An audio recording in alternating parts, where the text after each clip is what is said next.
السلام علیکم ورحمۃ اللہ وبرکاتہ۔ محترم ناظرین و سامعین، رمضان کی شروعات کے ساتھ ہی خرافات کا سیلاب امڑ آتا ہے۔ جہنم کے دروازے بند ہوتے ہیں، اسی لیے نیکیوں کی فہرست میں ہی لاشعوری طور پر گناہوں کا ارتکاب کیا جاتا ہے۔ یقین نہیں آتا تو عبادت، فضیلت اور نعت کے لبادے میں جھانک کے دیکھ لیں۔ بڑے خسارے والے ہیں جو شرک و بدعت کے خوبصورت لبادے سے دھوکا کھا جاتے ہیں۔ اسی لیے اس رمضان میں جو بھی نیکی کا کام کریں، جو بھی عمل کریں، شریعت سے دلیل ضرور چیک کر لیں۔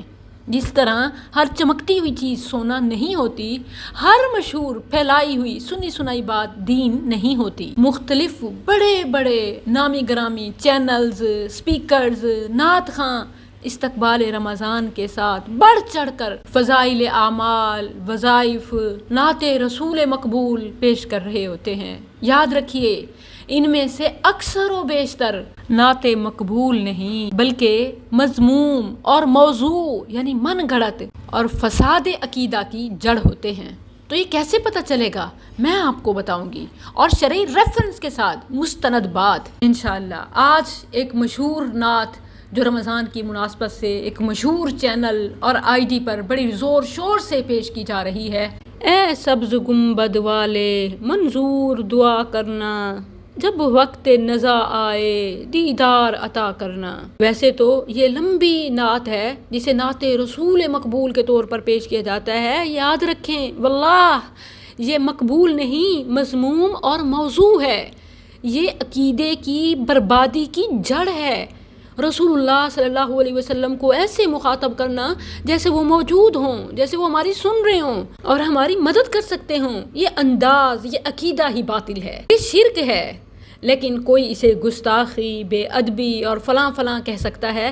یاد رکھیں، یہ نبی کی شان میں غلو یعنی زیادتی ہے، جو رب کے حق میں گستاخی ہے۔ ایسے مسلمان ہیں کہ رب کی شان میں گستاخی پر غیرت نہیں آتی، اور گمراہ مشرک بدعتی لوگ اسے نعت کے لبادے میں پیش کرتے ہیں۔ اور گنبد خضرا، یاد رکھیں، یہ چھتوں میں سے ایک چھت، پتھروں میں سے ایک پتھر، اینٹوں میں سے اینٹ اور دیواروں میں سے ایک دیوار ہے۔ اس کے نیلے، پیلے، اونچے، نیچے ہونے سے کوئی فرق نہیں پڑتا۔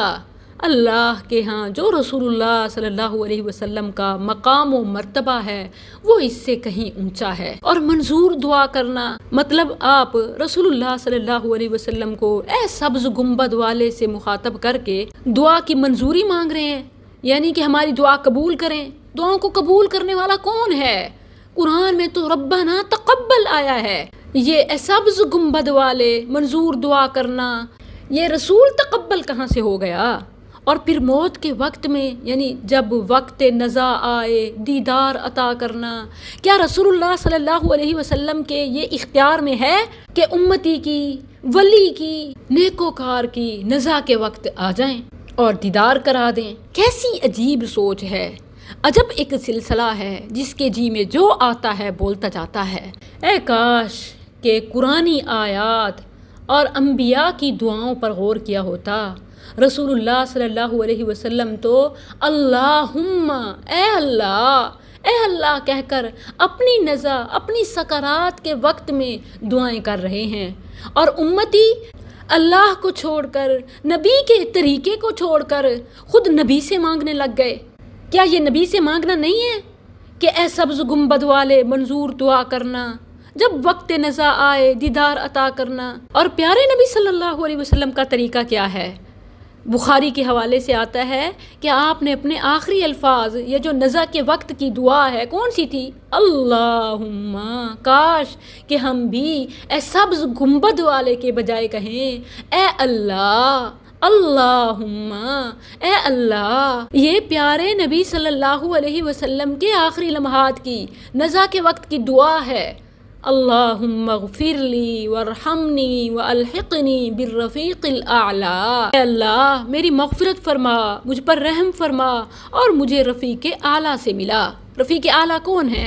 وہ الرسل والانبیاء والصالحون، لیکن ان کی صحبت، رفاقت کس نے عطا کرنی ہے؟